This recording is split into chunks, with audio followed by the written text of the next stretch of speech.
Welcome to First Unitarian Society of Minneapolis, the birthplace of Congregational Humanism.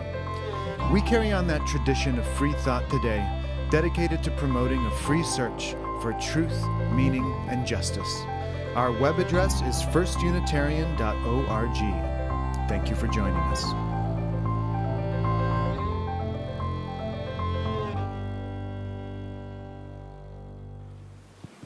Hello. Hi, good morning.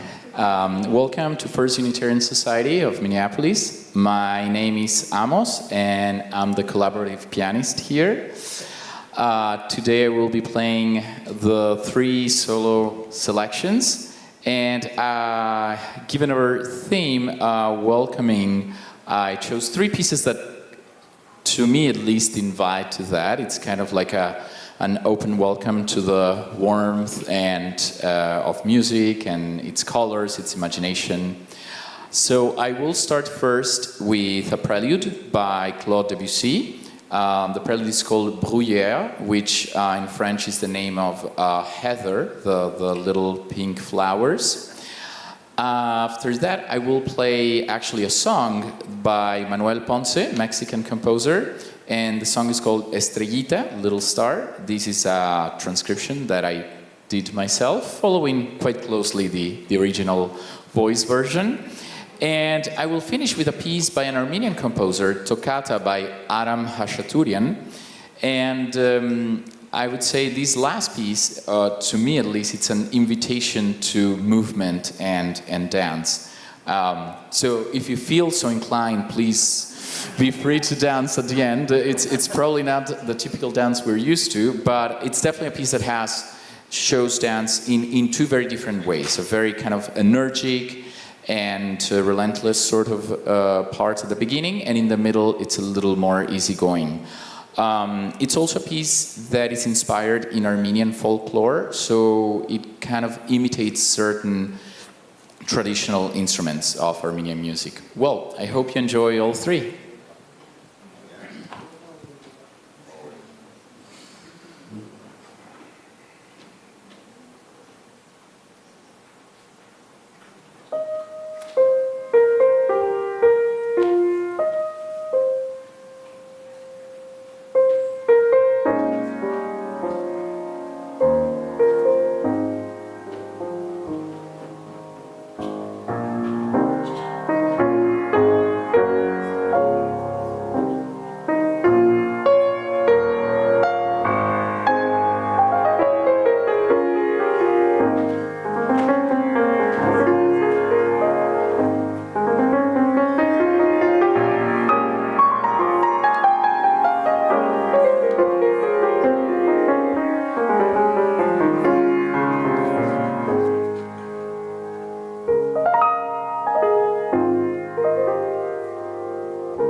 Thank you so much, Amos. Welcome to the First Unitarian Society on this sunny and refreshing Sunday morning in Minneapolis, where on the first Sunday in August, we honor the tradition of Lammas, the harbinger of the harvest season to come. And can you smell the bread baking? Welcome to each of you, whoever you are, wherever you are, whatever your pronouns, however you identify, whoever you love, whatever is breaking your heart right now, present in body, in this space, present in this moment with us online, you are welcome here. And first I want to point out to please enjoy the flowers. These were given to us by Rev Euland.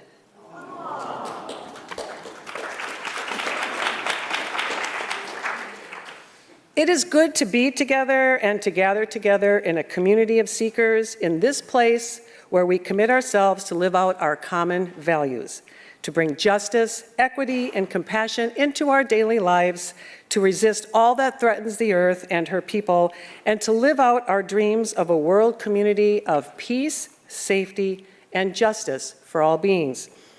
As we gather, let us attend to the need to walk humbly upon this land, the traditional land of the Dakota Oyate, and in particular the Wapikute tribe, who still call this place home.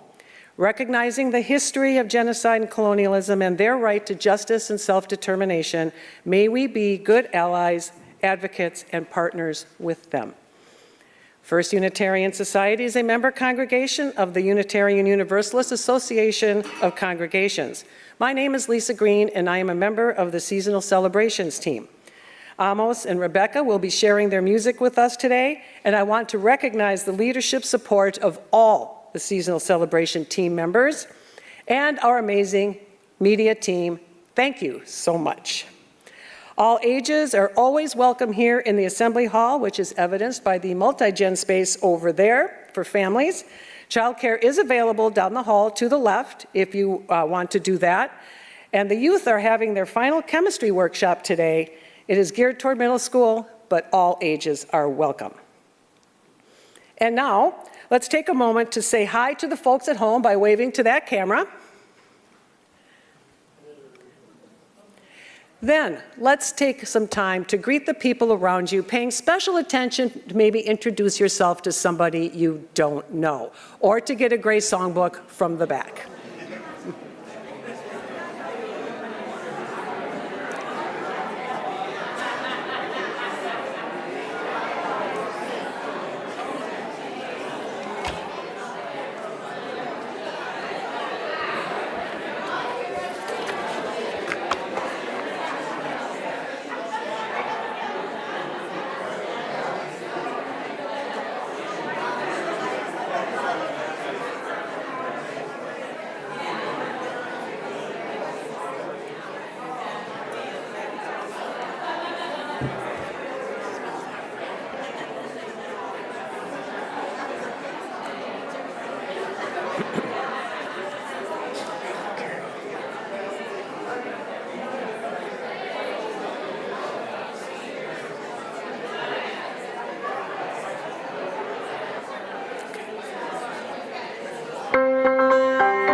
Our opening words this morning come from Sherry Woodbury and her poem for two voices, A Spacious Welcome. Welcome, who come in friendship, who long for genuine community. May you be graciously received here as your authentic self. Welcome, who come in curiosity, full of questions or simply open. May you embrace wonder and encounter new delights. Welcome, who come heavy with fatigue, weary from the troubles of the world or the troubles of your particular life. May you rest and be filled in this sacred space. Welcome, who come with joy for flowing rivers and gentle breeze, for changing skies and great trees. May the grace of the world leave a lasting imprint in you. welcome, who come with thanks for the altruism of the earth and the gift of human care. May your grateful heart overflow and bless those around you.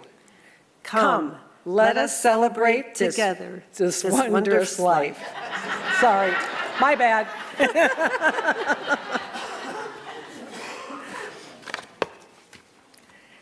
Each week when we gather, we light our chalice as a symbol of Unitarian Universalism. We are led by its light, inspired by its flame, and drawn together by its warmth.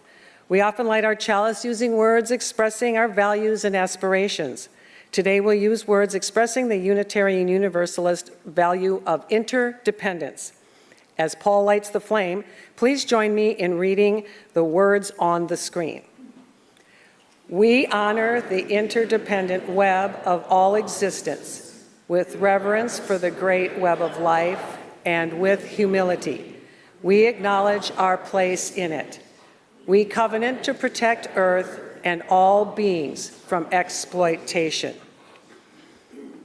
And now that our chalice is lit, let's share in reading our congregational covenant. Guided by love, we gather in community to serve with joy and compassion, to seek wisdom and meaning, to cherish our differences, to care for others and our planet, and to build a just and peaceful world.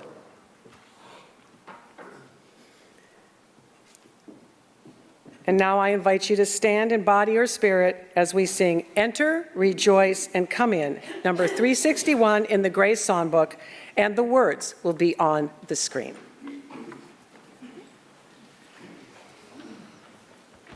We will be singing all 5 verses of this song.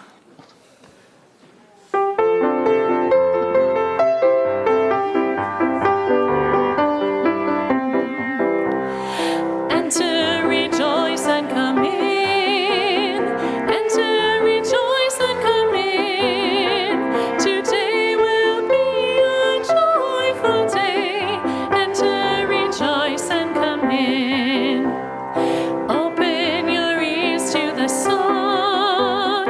Open your ears to the song. Today will be a joyful day. Enter, rejoice, and come in. Open your hearts, everyone. Open your hearts, everyone. Today will be a joyful day. Enter, rejoice, and come in. Don't be afraid of some change. Don't be afraid of some change. Today will be a joyful day. Enter, rejoice, and come in. Enter, rejoice, and come in. Enter, rejoice, and come in. Today will be a joyful day. Enter, rejoice, and come in. You may be seated.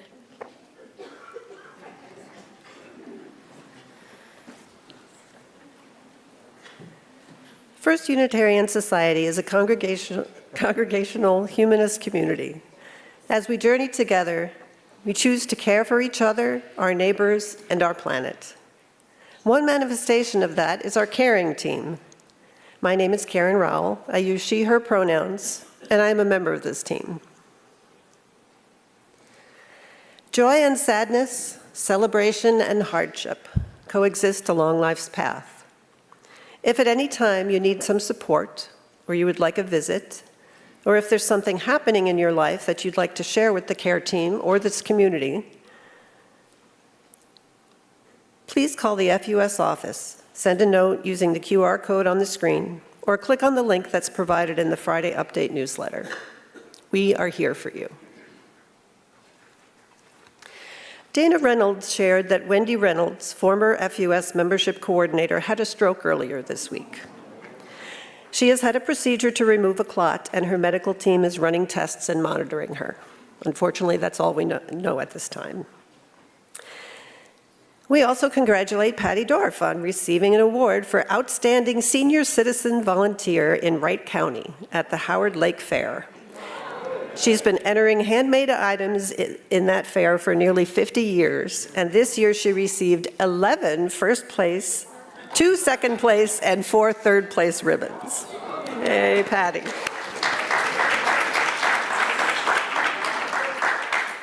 These are the joys or concerns we have to share this morning, although, of course, we are holding other people and places in our hearts.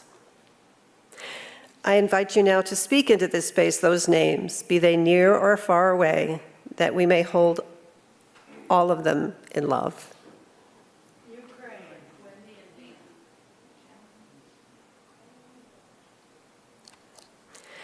After the assembly, you're invited to stop by the card basket downstairs to send a note to folks you're thinking of today. We will put them in the mail for you. Now let's take some quiet time together to breathe, to connect with our shared humanity, to feel the solid earth beneath us, and to remember that we are not alone. May all those we love and all beings everywhere be at peace. A moment of silence.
In his book, A Religion of One's Own, author Thomas More reflects on the idea of hospitality and considers it through the lens of his experiences with a monastery with which he was familiar.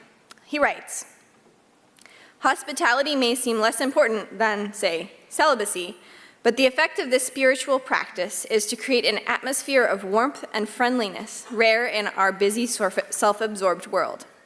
We may know this degree of service only in good hotels, where we pay dearly for the experience and sometimes question the motives. Many people work in the hospitality industry. They might take some important lessons from the monastic form of hospitality. In the monastery, hospitality is one of the fundamentals of a daily spiritual practice. It shows how we might all make our spirituality concrete by treating each other with special attention and service. Selfless, out-of-the-ordinary hospitality also creates an atmosphere of a utopian community, an ideal of monks and nuns. They often see their purpose as showing how the new life of their beliefs, Christian, Buddhist, humanitarian, looks when put into practice. The monastic community serves as a model for how life could be if it were lived according to highly refined values. Ordinary people can adopt this ideal of the perfect example as well. Monks and nuns want to be different from the run-of-the-mill secularistic society. They aim for a level of lived perfection.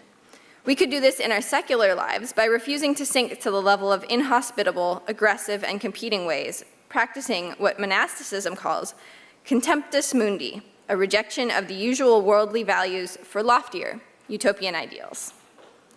People often toss off the sentiment that God is love, but if that bit of theology were taken seriously, we'd understand that our religion operates on the principle of love. Hospitality is a form of love, and therefore a theological virtue.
Good morning.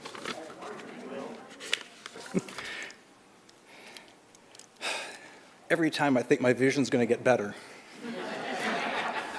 It's not the way it works. These are unsettled and unsettling times, said absolutely no generation of Americans before us ever.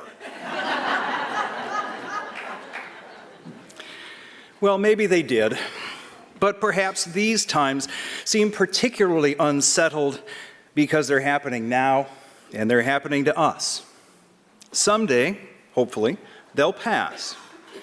But in the meantime, there is a sense of comfort and relief that can be derived from recognizing that there are certain cycles that will play out regardless of the political storms that are now everyday occurrences. Some things are just greater than any of us, and connecting with them in a direct way can help anchor us in times of uncertainty. It being August, well, you know exactly what I'm referring to.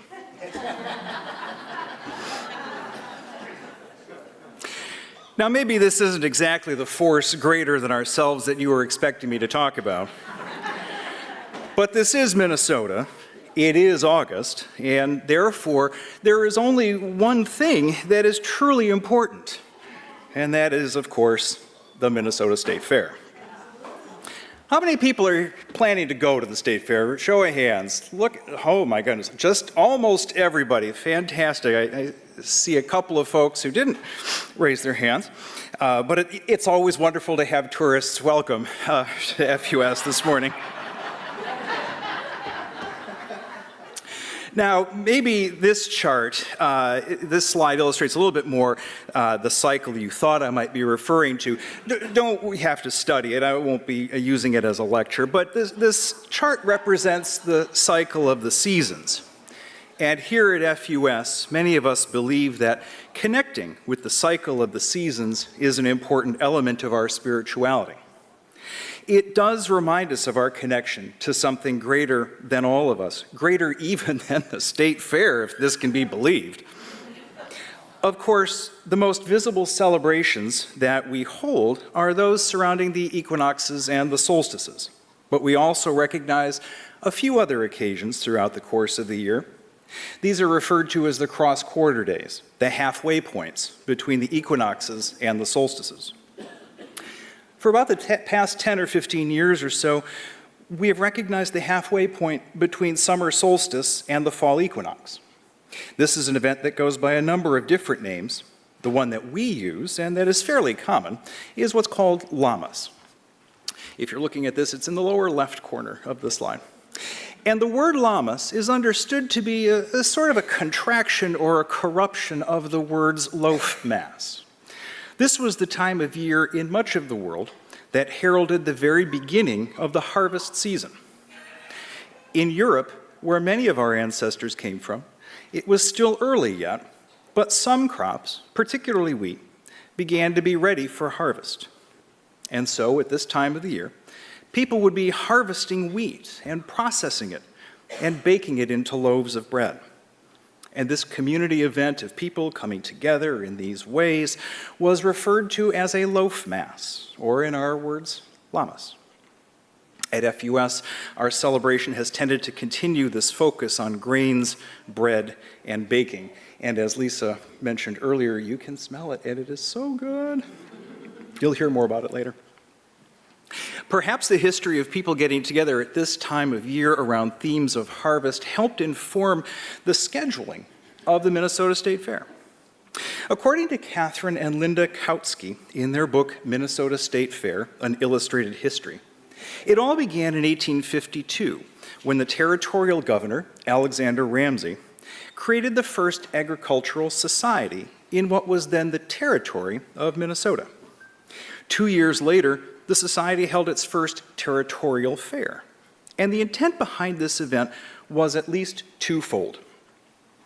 First, it would serve as a forum of sorts for farmers from across the state to come together to share knowledge of how to increase crop yields, which strains would be the most productive, and what kinds of machinery and other supplies would help them to be the most successful farmers possible. It's a rather manly sounding event, as perhaps this photo of fairground grain inspectors reflects. But the other big purpose of the territorial and then the later state fair was to serve as something of an advertisement for Minnesota. It's hard to imagine just how isolated Minnesota would have felt to people in other parts of the country. This was kind of the edge of the known world. I feel much the same way whenever I'm west of Highway 100.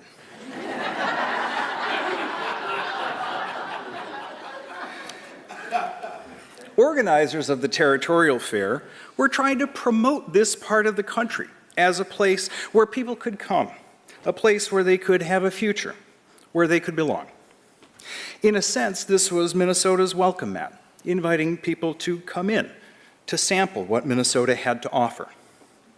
These events must have been reasonably successful because only 4 short years later, Minnesota had enough of a population to be able to successfully petition Congress to admit Minnesota to the Union as a state. That was 1858. In 1859, the territorial fair became the state fair. From its very inception, wheat was an important crop representing Minnesota in the nation and at that state fair. But a bunch of wheat, that's fantastic, but it only tells part of the story. What do you do with it?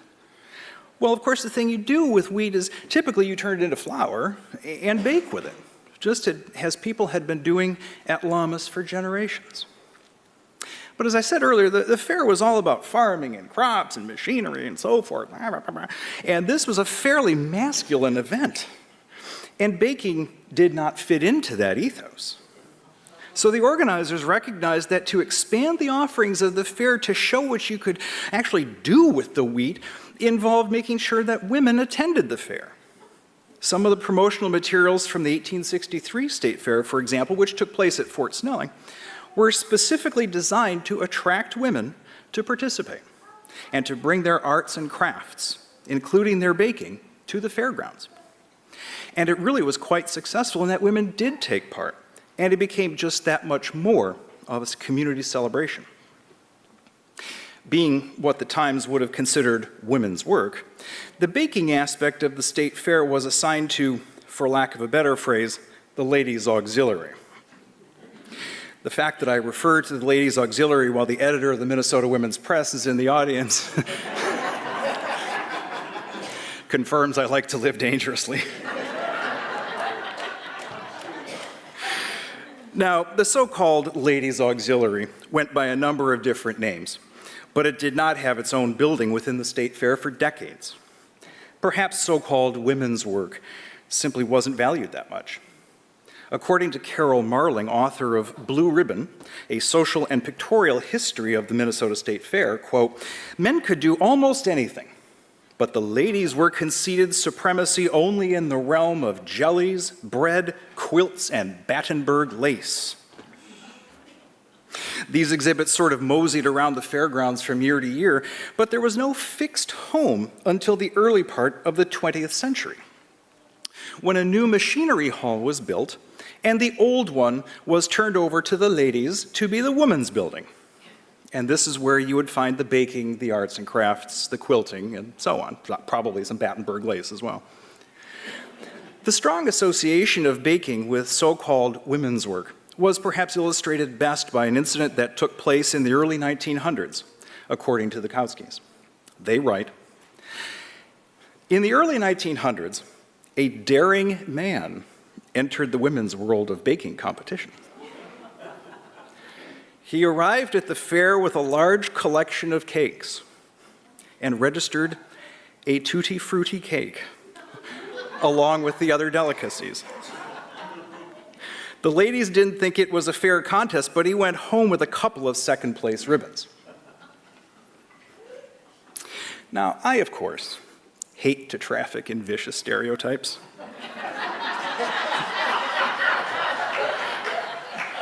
Unless the universe hands them to me. But when I read of a man in that era bringing a tutti frutti cake to the state fair, I feel like I have found both a forebear and a role model.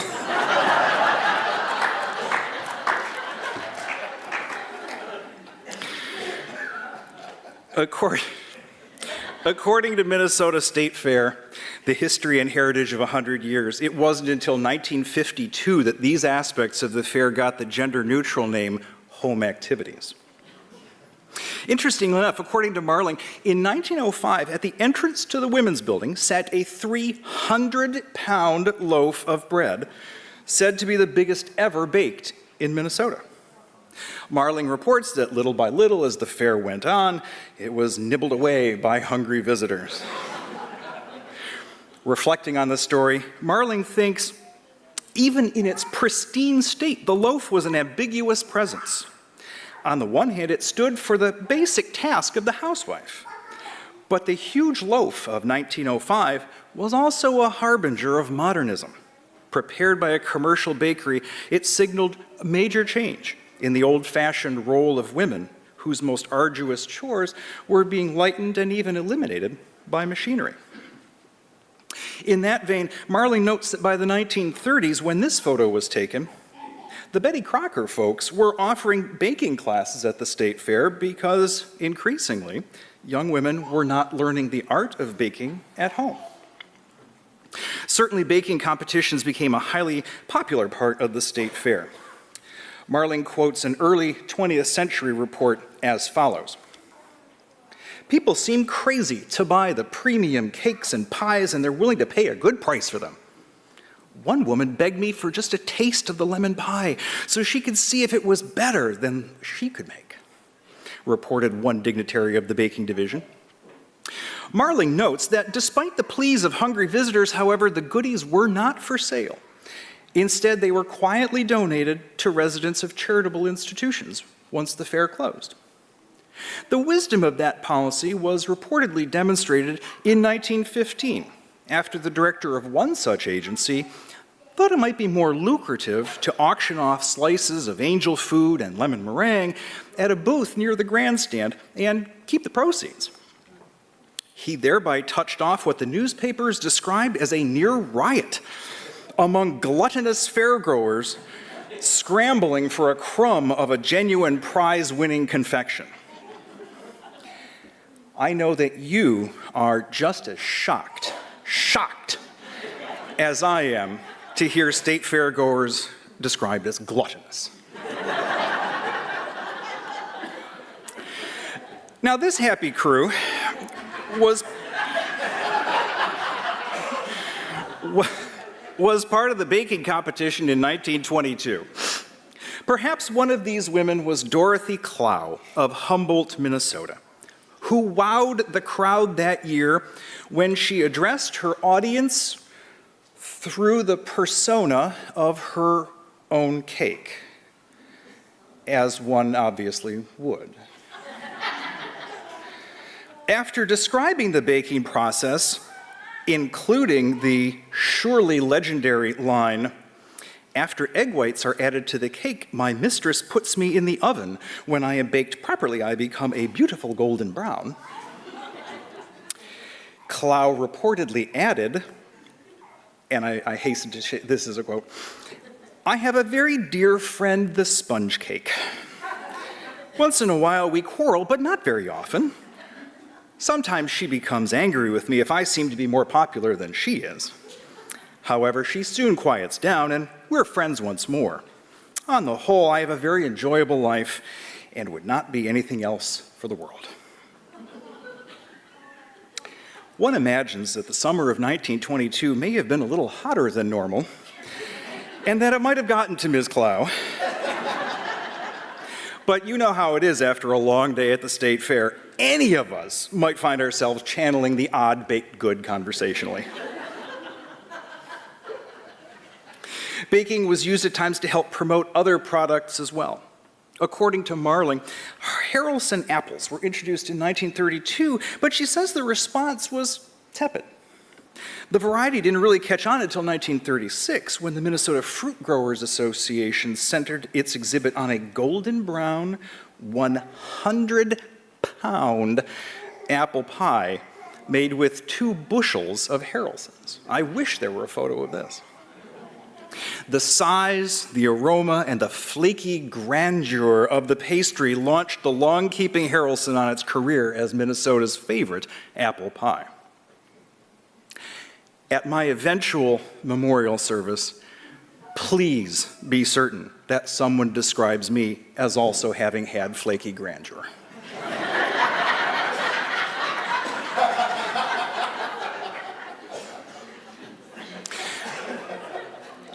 Of course, baked goods remain a central part of the Minnesota State Fair experience.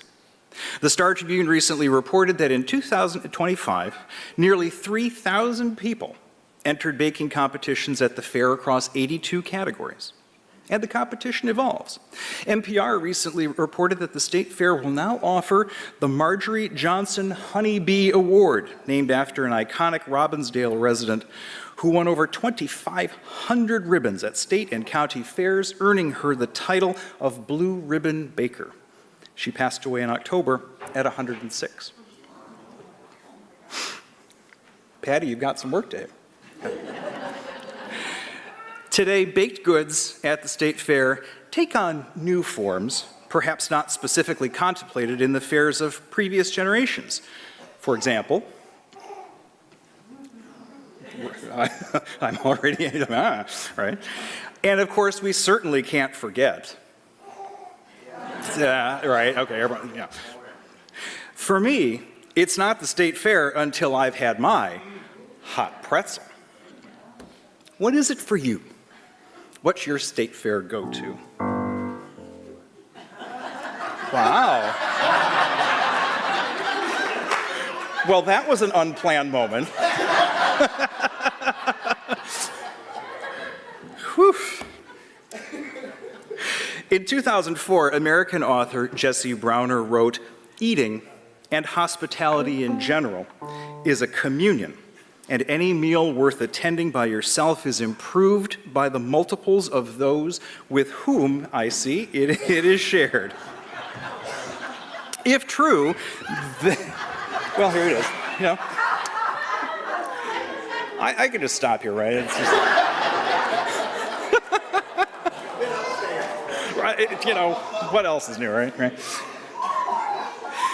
I'm going to read that quote again, because then it makes the picture look a little bit more. Anyway, in 2004, American author Jesse Browner wrote, "Eating and hospitality in general is a communion, and any meal worth attending by yourself is improved by the multiples of those with whom it is shared." If so, then given the crowds, eating at the state fair may rank among the highest spiritual acts possible. Remembering this will help you justify another visit to the dairy barn, I promise. On a rather smaller scale, here at FUS, baking and serving bread, like the baking that occurred at the earliest territorial fairs and for generations at Lammas time, is part of our way of inviting people in, of showing hospitality. Henri Nouwen, in Reaching Out, the Three Movements of the Spiritual Life, writes that hospitality means primarily the creation of free space where the stranger can enter and become a friend instead of an enemy. Hospitality is not to change people, but to offer them space where change can take place. That second sentence in particular reminds me of how we tend to view UU communities like our own, and I'll read it again. It is not to change people, but to offer them space where change can take place. Perhaps, as wise people once suggested, as part of a free and responsible search for truth and meaning. And thinking specifically of eating together, in her book, More Than Merely Eyes Can See, author Susan Carey writes that sharing a meal is a social experience. It creates the kind of intimacy where who you sit next to is as important as what is served. Eating together opens up space for conversation and for sharing information. Sitting down together slows the pace of living. It puts a pause in the day. It lets you catch your breath. Typically, each week, our dedicated crew of kitchen volunteers, led by Bill McGue, offers us the invitation to come together, to break bread, to get to know one another, and to see how we can belong, reminding us of spiritual author Joan Chittister's observation that hospitality is not simply a matter of opening the door, it is a matter of opening the heart. Today, the folks downstairs are joined by the mighty baking team, from whom we will hear shortly. The late Queen Elizabeth was remembered for reciting in Australia an Aboriginal proverb which reminds us that we are all visitors to this time, to this place. We are just passing through. Our purpose here is to observe, to learn, to grow, to love, and then we return home. To extend welcome and hospitality to one another is one way to express the love that sits at the heart of our UU values, one of which, interdependence, we heard of earlier. Those folks who organized the original territorial fairs knew the same thing. Invite people in. Let them see what the place has to offer. Say, here, join us for something to eat, and let's get to know one another. You may find you belong here too. Joining us downstairs for a meal after this program is not just about connecting with one another and building beloved community.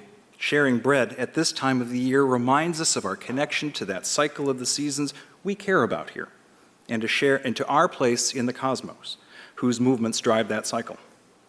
UU Minister Sherry Prudhomme, reflecting on both the transcendentalist and the UU value of interdependence, noted, one 19th century Universalist and Unitarian minister on the Pacific coast went so far as to preach that we humans had been invited as guests into the community of all life. I think Lammas is an invitation to come together, to celebrate, to connect with the timeless rhythms of nature and with one another, and to remember that we are all capable of extending and accepting the great gifts of welcome and hospitality. Bread is the season's vehicle for accomplishing this, as its central role in Lammas celebrations over the years suggests. The aroma, even just the presence of bread, can symbolize for us a sense that we are home and that we are someplace where we can belong. Join us downstairs afterward and see if it holds true here as well. If FUS is indeed a place that offers you space where change can take place. And maybe, just maybe, for all of its lovable goofiness, the State Fair may offer something quite similar to us as well. So maybe I'll see you there. But consider yourself warned. Don't come between me and my hot pretzel.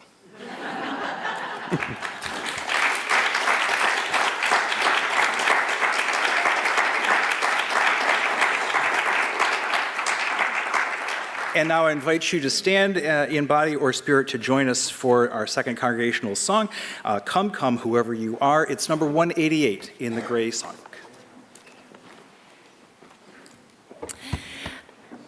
This song is a round. We're going to sing it through one time all together. The second time, you are group one, you are group two. I will signal to you when it's your turn to start singing, and we'll see how it goes.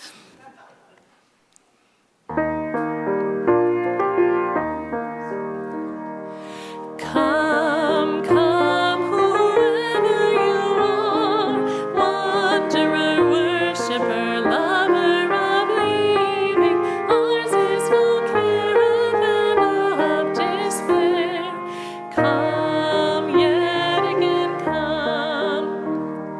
Come, come, whoever you are. Come, come, whoever you are. Wanderer, worshiper, lover of leaving, ours is no caravan. Come, come, whoever you are. Come, come, whoever you are.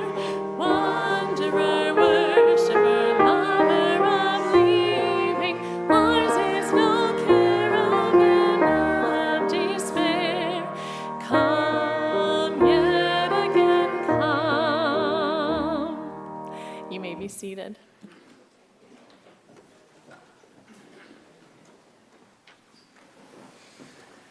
Hello, everyone.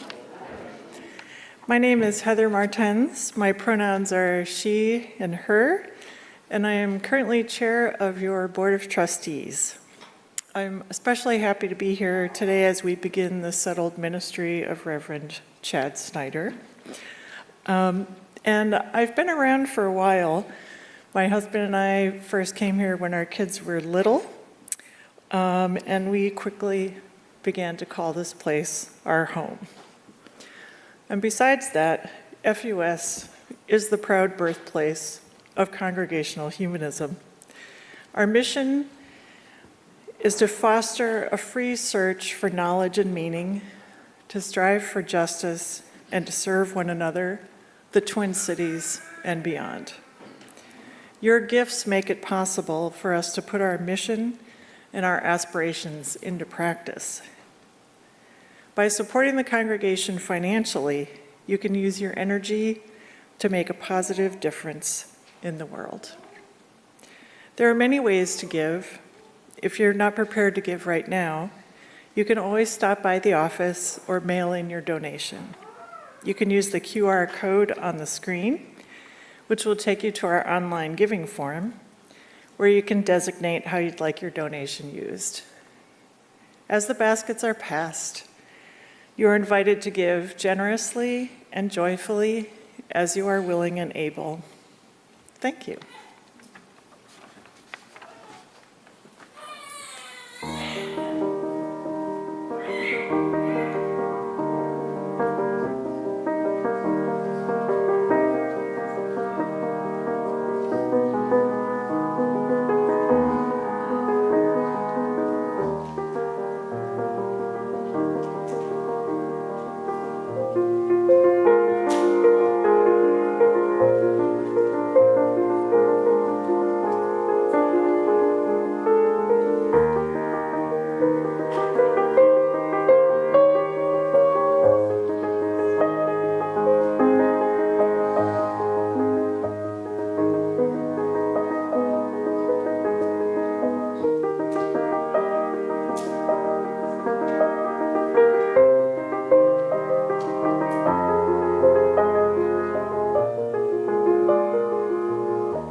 Well, good morning, everyone. I'm Shelley Schreffler. I use she, her pronouns, and I'm a member of the baking team. This morning,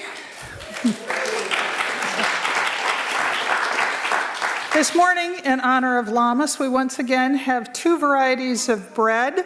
For all of you gluttonous souls out there, there'll be samples down in the lower assembly hall of both the honey whole wheat, for those of you who may remember St. Martin's Table. This is a riff on that recipe, and then a 3-grain wild rice. So there's going to be plenty of slices for everyone to enjoy. Feel free to try both of them. There are going to be some spreads you can add, as well as some other finger foods to munch on. And then for those of you who would like to take a loaf home, we have a number of loaves. We baked extra this morning, so we don't expect anyone to go home empty-handed. So if you'd like bread, we are selling them for $8 a loaf, and thank you very much.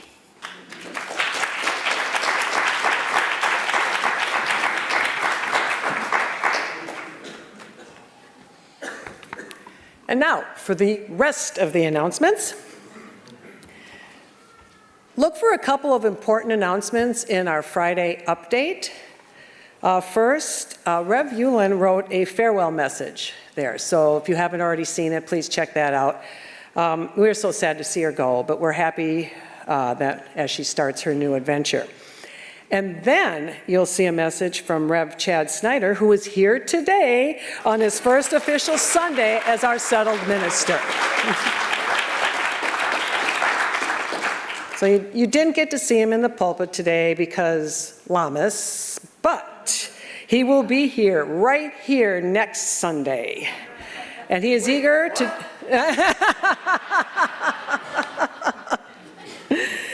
He is eager to talk to you, so look for him at Mini Meal. So welcome, Rev Chad. We are so excited to start this journey with you.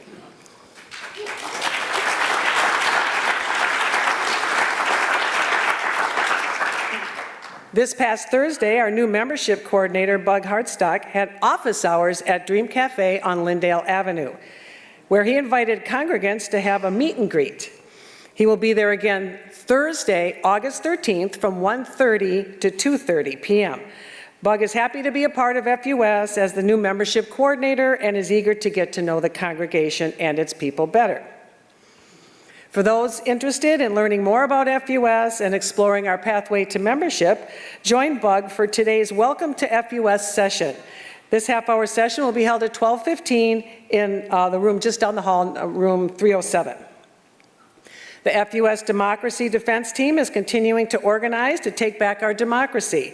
They will be downstairs at a table during the mini meal and would love to discuss with other congregants how we can defend our democracy and the upcoming elections and beyond.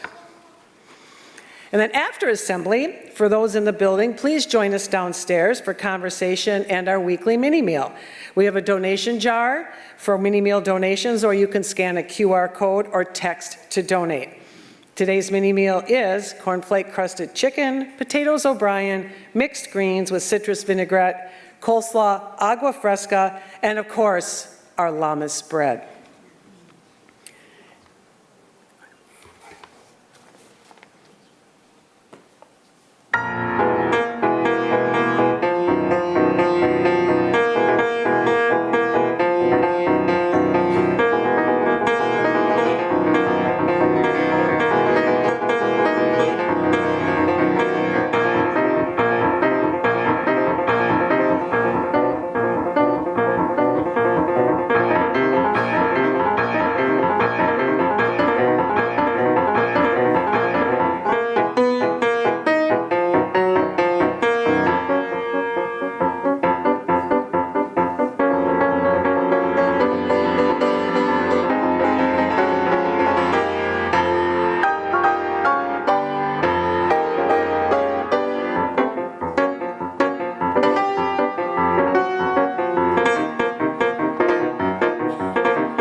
Wow, that was amazing. I felt transported through that. That was amazing. So now, as Paul's here to extinguish our chalice, please join me in speaking the words on the screen. We extinguish this flame, but not the light of truth, the warmth of community, or the fire of commitment. All of these we carry in our hearts and in our minds until we are together again. And our closing words today are by former UUA President William Schultz. This is the mission of our faith, to teach the fragile art of hospitality, to revere both the critical mind and the generous heart, to prove that diversity need not mean divisiveness, and to witness to all that we must hold the whole world in our hands. So may it be.